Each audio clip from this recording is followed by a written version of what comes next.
Bueno, estoy ahora grabando en Zoom esta conferencia que se llama Las ventajas del profeta herido. ¿Puede haber una ventaja en una herida interna del alma, del corazón?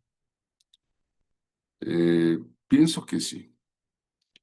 Al momento no es fácil comprender el sufrimiento, el porqué de los sufrimientos.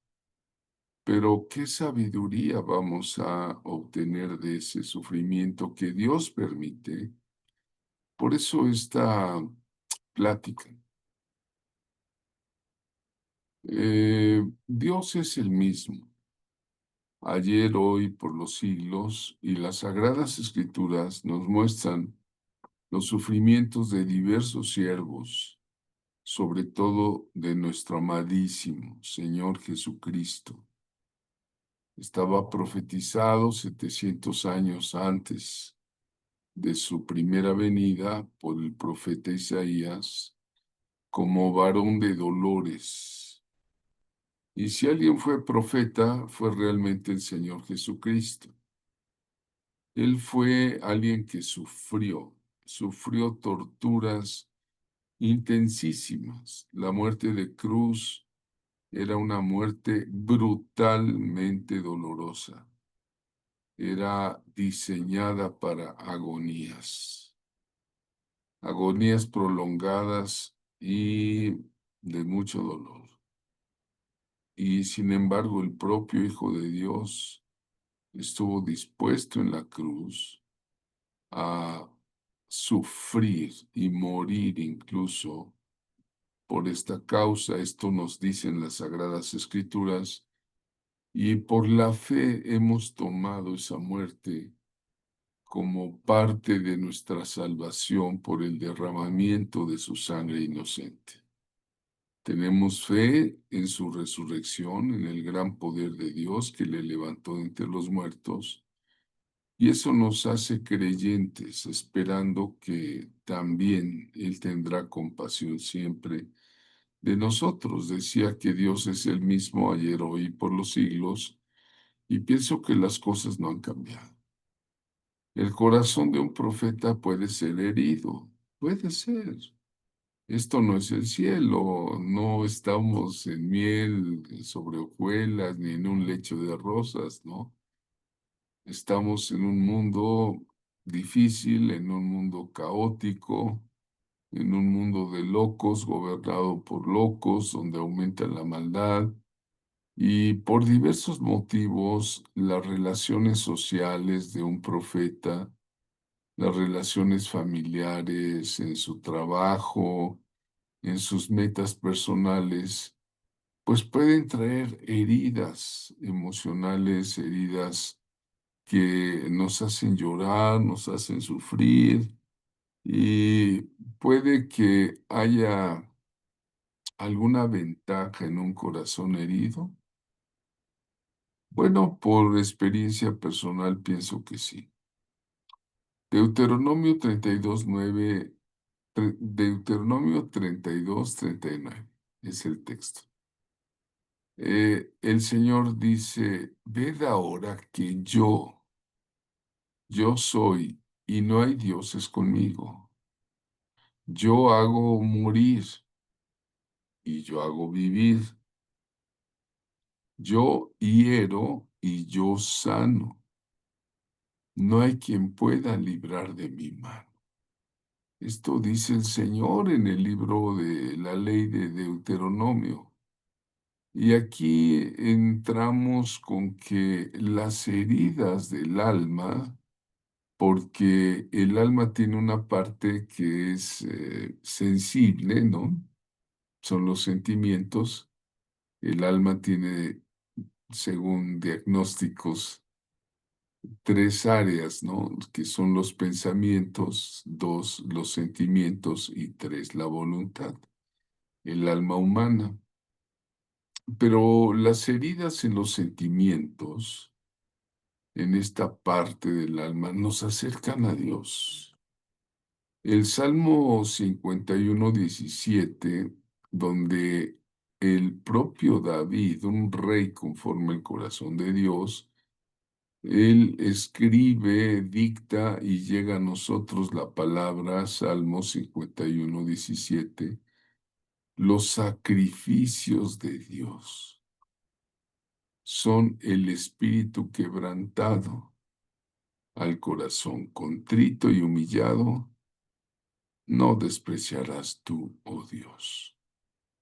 Entonces, yo puedo decirte que de corazón, cuando hay sufrimientos, cuando a veces piensa uno que la vida se va, cuando hay un ser muy querido en el hospital, cuando ha pasado un accidente, y después de la prueba, cuando es superada, eh, Dios se encarga de poner bálsamo. Dice la escritura, no hay bálsamo en Galahad para la hija de mi pueblo. Y Dios cura corazones, Él es especialista en curar corazones. Gracias, Señor. Vamos a poner el caso de José. José, uno de los hijos de Jacob, de Israel. Este hijo de Israel, de Jacob, es conocido como un profeta vidente, es un hombre de sueños proféticos que comparte con sus hermanos y genera la envidia, genera el desprecio, incluso pues yo creo que el odio de sus propios hermanos carnales. ¿Y quiénes eran ellos? Bueno, pues eran los jefes de las tribus de Israel. Más adelante ellos son pues los elegidos, ¿no? José. José era un interpretador de sueños y lleno de sabiduría. Incluso llegó a llevar el consejo de su sabiduría revelada en forma sobrenatural por Dios al propio gobernante faraón de Egipto y fue premiado finalmente. Pero José fue un hombre de un corazón herido. Fue traicionado por sus propios hermanos. Fue vendido como esclavo por sus propios hermanos. Y cuando un hermano en Cristo a quien tú aprecias, de repente se vuelve en contra de ti, e incluso te lo dice en tu propia cara, y tú dices, bueno, yo confiaba en ti, ¿verdad? ¿Qué pasa en nuestra alma? Pues se duele, nos duele. Y decimos, bueno, pues es su decisión, yo prefiero cortar relaciones con una persona que me va a estar hiriendo, ¿no? José fue separado de su tierra, separado de su padre, de su madre, un hombre con un corazón sufriente. Verdaderamente él rogó a sus hermanos, ellos en cierta forma lo torturaron primero, lo echaron en un foso, luego fue vendido a un grupo de árabes, llega a Egipto, una tierra desconocida de falsos dioses donde no se adoraba a Yahvé Dios, su Dios, pero él guardó siempre una reverencia, una fidelidad profunda al Dios de sus padres, al Dios de su padre, al Dios de su abuelo, al Dios de su bisabuelo, ¿no? Abraham. Él llevaba esa gran enseñanza y ya que fue fiel a Dios allá en Egipto, fue acusado de una infamia. Él evitó el pecado sexual. ¿Cuántos saben que el pecado sexual es muy frecuente? Pero José fue muy fuerte, lo evitó, pero fue infamado por una mujer mentirosa, por una mujer despechada, y esto lo llevó a que estuviera encarcelado. ¿Usted cree que su corazón no sufría? Él era un profeta de Dios, pero estaba encarcelado por un pecado que nunca cometió. Bueno, pues aquí encontramos a un José en la cárcel, bajo los hierros, torturado, está en otra cultura, pues en la soledad de la celda, ¿no? Recordando su tierra, recordando el amor de su padre, quien alguna vez le tejió una túnica de colores que lo distinguía, ¿no? Lo distinguía de sus hermanos. Y sufriendo por su hermano menor, Benjamín, su chico querido, ¿no?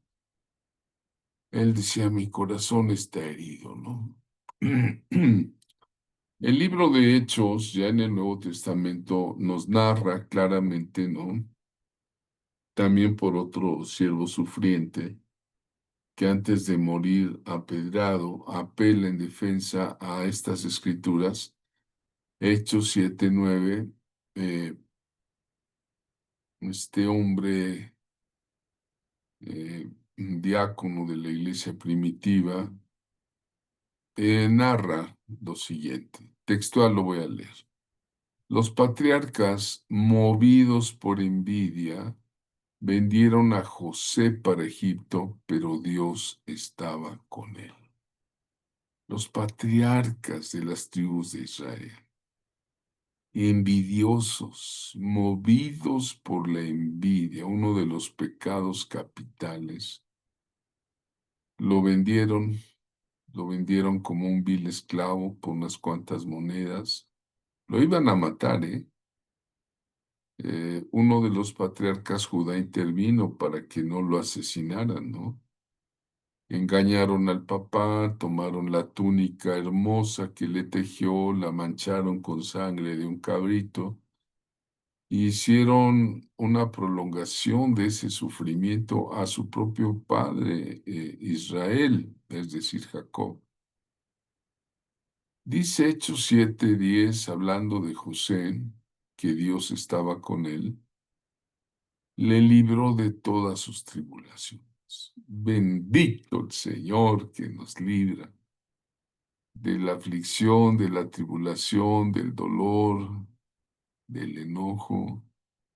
Dice la escritura textual, Hechos 7:10, y le dio gracia y sabiduría delante de Faraón, rey de Egipto, el cual lo puso por gobernador sobre Egipto y sobre toda su casa.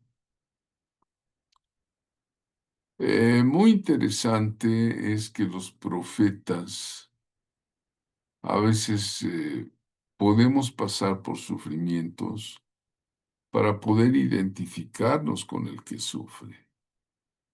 Los profetas de Israel se diferenciaban notoria y radicalmente de los sacerdotes. Unos eran los sacerdotes que enseñaban la ley, enseñaban el culto en el templo, y el profeta no estaba muy atado al templo, sino era una persona más libre, itinerante, pero llamada y usada por Dios. Esos son los profetas. El sacerdote recibe su oficio por herencia. Era obligatorio que fueran descendientes de la tribu de Leví, pero el profeta era llamado aparte de esa tribu. El profeta es llamado por el Dios eterno. Eh, por ejemplo, hay un profeta que él dice, yo no soy profeta, ni hijo de profeta, sino que soy boyero y cultivador de árboles. O sea, era hombre de campo. Jehová me tomó de detrás del ganado y me dijo, ve y profetiza a mi pueblo. encontramos sufrimientos como el de Jeremías, ¿no?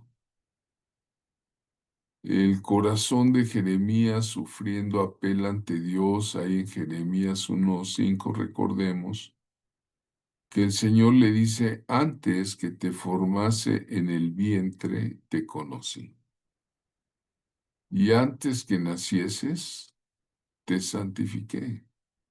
Te di por profeta a las naciones.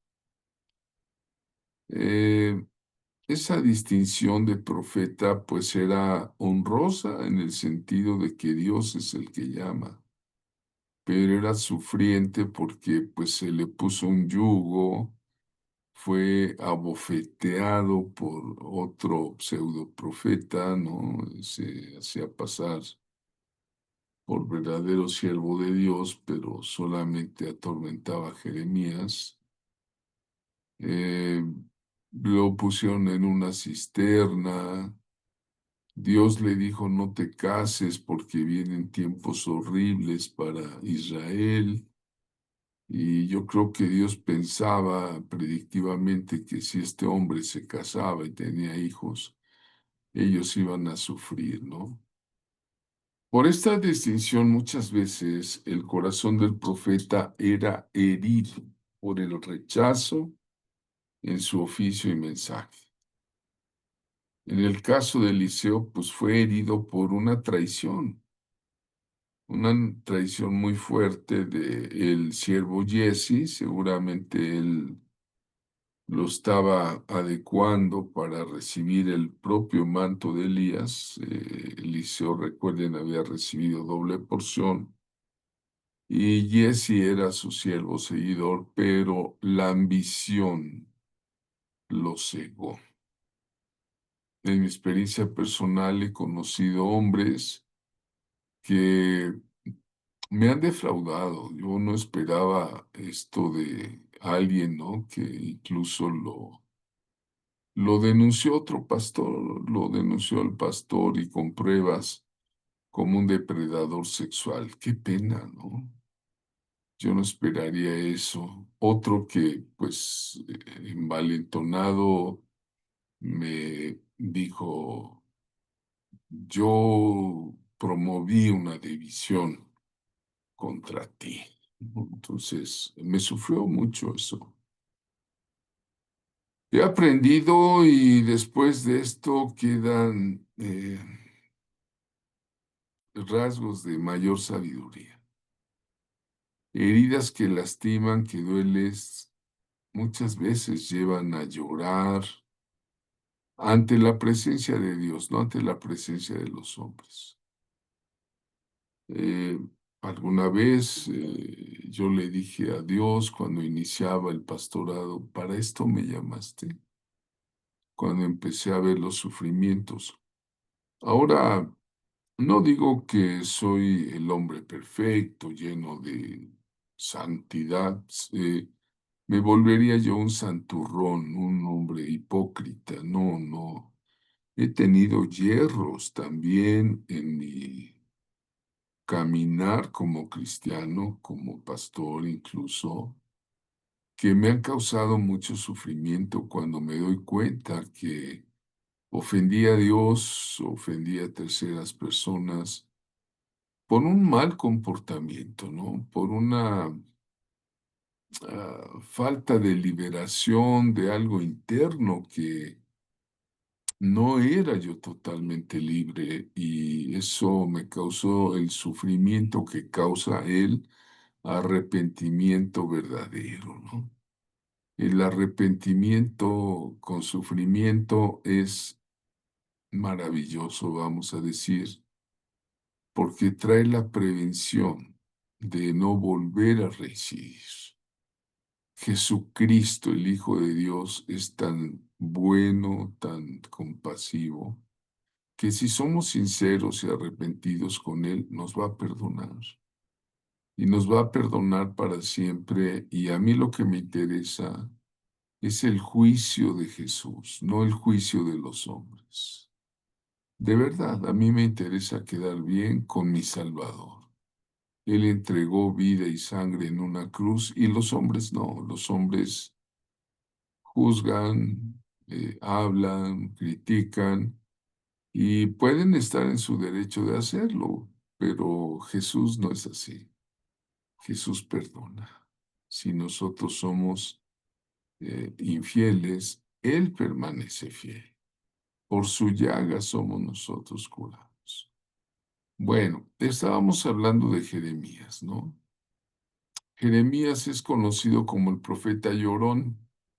Algunos predicadores así le llaman, porque, bueno, también escribió el libro de Lamentaciones, un libro profundamente difícil en sus contenidos, de los sentimientos que tuvo este hombre. Bueno, Jeremías debía abstenerse de casarse, de tener hijos. Dios le dijo textualmente, no tomarás para ti mujer, ni tendrás hijos ni hijas en este lugar, ¿no? Él veía que sus compañeros de generación, pues todos tenían su familia, pero él no podía, ¿no? Él vivía angustiado por la devastación segura de que habría de venir un juicio para Israel. Por eso Jeremías es un profeta preexílico, antes del exilio de Israel, antes de que fueran esclavizados. Jeremías anunciaba con dolor, ¿no? Y le decía al pueblo que se volviera de su pecado y que escuchara a Dios, que se sujetaran al pueblo babilónico y si eran expatriados, pues que construyeran casas, plantaran viñas y huertas. Y finalmente Dios en su compasión los iba a regresar otra vez, pasada una generación, ¿no? En Jeremías 4:19 es lamentable lo que él dice, mis entrañas, ¿qué son las entrañas? Son los órganos internos, ¿no? El corazón, pulmones, riñones, estómago. Decía, mis entrañas, me duelen las fibras de mi corazón. Fíjate el profeta sufriente, mi corazón se agita dentro de mí, no callaré, porque sonido de trompeta has oído, oh alma mía, pregón de guerra. Él veía venir ya la guerra y todo eso le causó un dolor y un sufrimiento. El gran Jeremías que siempre Dios preservó su vida. Eh, Tenemos en contraste con Oseas, vemos aquí en la diapositiva, eh, casarse con una prostituta, ¿no? Con una mujer que era de todos, de todo el pueblo y a la vez de nadie, ¿no? Eh, y Dios le da la instrucción de casarse con ella, de dignificarla, de darle nombre, de darle una casa, de engendrar una familia con ella y de esta manera mostrar, bueno, que la nación de Israel estaba muy corrompida, estaba en una prostitución espiritual, ¿no? Y sin embargo, ese adulterio espiritual de la nación era perdonado. El dolor que sufrió el profeta Oseas fue un dolor tan genuino que yo creo que la gente le decía, Oseas, ¿cómo es que te casas con Gomer? Esa mujer es fornicaria, ¿no? ¿Y por qué vas a tener hijos de fornicación? ¿Cómo vas a saber si los hijos que ella tenga son tuyos o son de un fulano, de un perengano? Y Jehová le dijo a Oseas, ve, tómate una mujer fornicaria e hijos de fornicación, porque la tierra fornica apartándose de Jehová. El dolor que sentía el Padre Eterno por su pueblo pecador es el dolor que sentía Oseas. Oseas fue pues y tomó a Gomer, hija de Diblaim, la cual concibió y le dio a luz un hijo. Hablando del dolor del profeta, qué dolor, qué sufrimiento del corazón de nuestro amadísimo Rey Señor Jesucristo. Cargar una cruz por muchas millas, llevarla hasta las afueras de Jerusalén, fue torturado en una forma eh, indecible. Los eh, comentaristas bíblicos, Mateo, Marcos, Lucas y Juan, dan cada uno detalles de la tortura de esa crucifixión, ¿no? Pero no solo la tortura física, sino la moral, ¿no? Que el pueblo lo traicionó, un discípulo lo vendió por 30 monedas de plata, el precio de un esclavo, ¿no? Otro discípulo, el más fiel, el más valentón, lo negó en el momento de la verdad. Y los otros discípulos, todos huyeron, todos se fueron a esconder cuando vieron que su maestro era colgado en una cruz. Dijeron, los que seguimos somos nosotros, vamos. Y solo lo siguieron las mujeres y uno de los discípulos, Juan. Sufrimientos del corazón, sufrimientos por el pecado. Jesús, una persona totalmente inocente, no hubo pecado jamás en él. Para acusarlo tuvieron que mover una multitud que lo lincharía. ¿Y quién la movió? Los fariseos, los religiosos de su época, el Sanedrín, hicieron un juicio donde contrataron falsos testigos. eh, Todo eso causa dolor en el corazón. Jesús lo sufrió, ¿no? Esas heridas de corazón depuran. A veces esas heridas de corazón ah, aprietan las heridas y sale la pus y luego la desinfectan. Pero tomando esta parábola también nos limpian de los afectos terrenales, de los afectos de falsos amigos, de y nos llevan otra vez a poner nuestros ojos en Jesús, el autor y consumador de la fe, nadie como Él. Jesucristo mismo sufrió lo indecible para que la humanidad supiese del amor que salva por toda la eternidad, salva el alma del hombre. Una ocasión leí un libro de una persona que se dedica a un médico. Se llama el libro Los sufrimientos de Cristo, un médico español que va analizando qué pasa con cada una de las torturas que sufrió nuestro amado Salvador. Claro que sufrió. Isaías profetizó de él en Isaías 53:3. Fíjate, despreciado. ¿Has sido tú despreciado? ¿Te han despreciado? Desechado entre los hombres. ¿Te han desechado entre los hombres? Varón de dolores, experimentado en quebranto.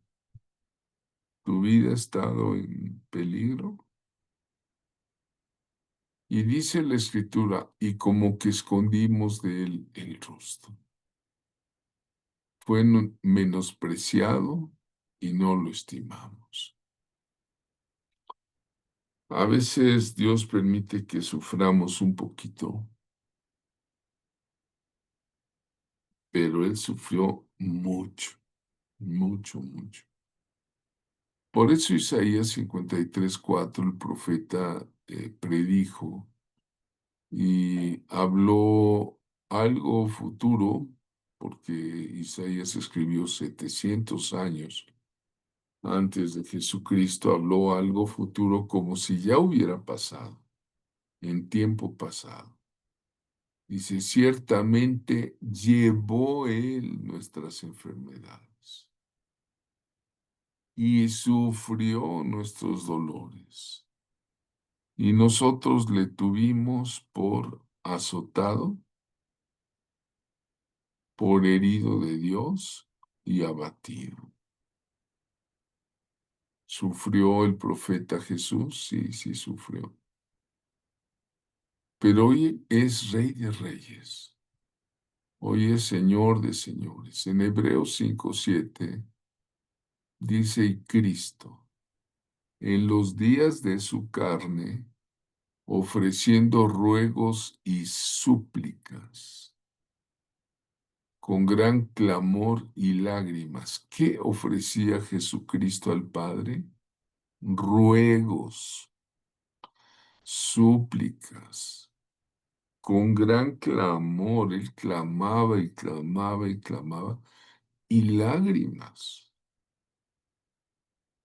al que le podía librar de la muerte.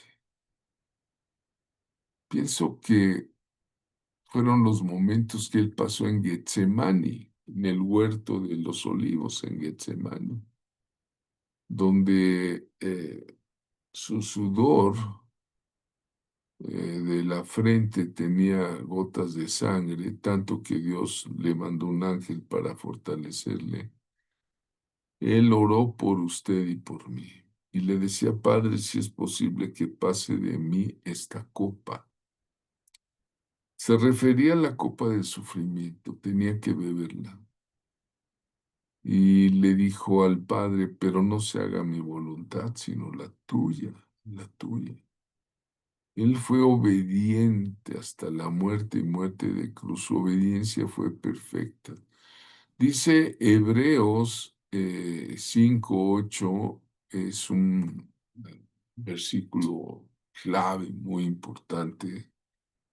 Hebreos 5:8 dice, y aunque era hijo, por lo que padeció, aprendió la obediencia. Esto me enseña que aunque somos hijos de Dios, por lo que padecemos, hablaba yo de traiciones, hablaba yo de abandonos, que pues sufre uno adentro, ¿no? Pero nos dan obediencia, nos dan sabiduría. Y finalmente decimos, gracias, Padre. Hebreos 5:9 dice, y habiendo sido perfeccionados, es decir, el dolor perfeccionó, vino a ser autor de eterna salvación para todos los que le obedecen. Tú obedece, no importa que pases sufrimientos. Para el cristiano Jesús es un ejemplo en todo. El apóstol Pablo sufrió muchos padecimientos, entre ellos encarcelamientos y azotes, golpes, puñetazos repetidos, apedreamiento con rocas. Dice él que pasó en peligros por los ríos, quizás se iba a ahogar, dice, y por los ladrones, ¿cuántas veces lo asaltaron? Peligros por los judíos, los religiosos de su época lo perseguían. Peligros por los gentiles, o sea, la gente, romanos o griegos o de otras nacionalidades. Peligros por falsos cristianos. ¿Sabes que hay falsos cristianos? Sí los hay. No todo el que me dice Señor, Señor entrará en el reino de los cielos. Hay falsos cristianos. dice Pablo que él sufrió noches de frío, noches de insomnio, días de hambre, días de sed, ansiedad por las iglesias, naufragios, ¿no? El modo de transporte eran los barcos, se hundieron y él se agarró de una tabla y así se salvó. Permanecer a la deriva en alta mar, ¿no? Entonces, él lo dice en la segunda de Corintios capítulo 11, ¿no? Te encargo que lo leas, el capítulo 11. Muy, muy interesante. Pablo en la cárcel, ¿no? Elías, otro profeta perseguido por Jezabel, esa bruja perversa, hipócrita, malvada, seductora. Elías fue perseguido por Jezabel.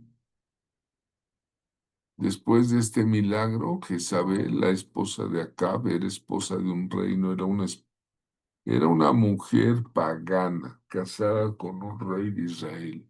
Un rey de Israel no tenía por qué casarse con una pagana, pero introdujo cultos extraños, ¿no? A Baales, a Acera, y Elías era un profeta de fuego lleno de celo, y entonces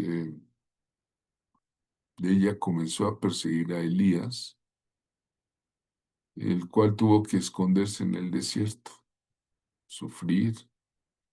Finalmente llegó hasta el monte Horeb cerca del Sinaí, ¿no? En el primer libro de Reyes 19:2 dice, entonces envió Jezabel, la reina de Israel, porque pues, es esposa de Acab, envió Jezabel a Elías un mensajero diciéndole, así me hagan los dioses. Y estaba juramentando por sus dioses. Esa mujer tenía poder social y político sobre ejércitos. Y dijo, así me hagan los dioses y aún me añadan, si mañana a estas horas yo no he puesto tu persona como la de uno de ellos. Se refería a 850 profetas falsos, más falsos que Baal y Acera, que Elías en su celo mandó decapitar. Dice la escritura en Primera de Reyes 19:3 que viendo pues el peligro se levantó y se fue para salvar su vida. Y Dios es tan bueno que se apiadó de ese profeta genuino y le envió comida, le enviaba comida por medio de cuervos, le daba de beber agua fresca del arroyo de Querit en tiempos de sequía. Le mandó un ángel con una torta, un pan cocido en las ascuas y le dijo el ángel, come Elías y bebe, descansa, que largo camino te resta, ¿no? El consuelo de Dios. Es más, Elías también fue sustentado por una viuda. Entonces, fíjate, lo sustentaron cuervos, ángeles, viuda. Dios santo. De esta manera podemos ver que el sufrimiento puede irnos fortaleciendo, puede ir construyendo para derribar el blanco de los que se proponen acabar con el ministerio de un profeta, o de un pastor, o de un apóstol, o de evangelista genuino, un maestro de la palabra, ¿verdad? Dijo Charles Spurgeon, nunca se dijo a quien el Señor ama enriquece, sino a quien el Señor ama disciplina. Eh, Ahora, lo primero que quiero que sepas, por favor, y pido hoy en este momento al Espíritu Santo una unción especial de entendimiento, de conocimiento, que guardes una palabra de fe en la Biblia que nos muestra finalmente que todas las cosas ayudan a bien a los que aman a Dios. Si usted que me oye ama a Dios, todo te ayuda bien. No piense que Dios es un psicótico, un maniático torturador que le encanta torturar a sus hijos. No, Dios es amor. Dios es amor y al que ama disciplina. Salmo 4:4 dice, temblad y no pequéis, meditad en vuestro corazón y estando en vuestra cama, callad. Hebreos 12:6 dice, porque el Señor al que ama disciplina y azota a todo el que recibe por hijo. Hebreos 12:7. Si soportáis la disciplina, Dios los trata como a hijos, porque ¿qué hijo es a quien el Padre no disciplina?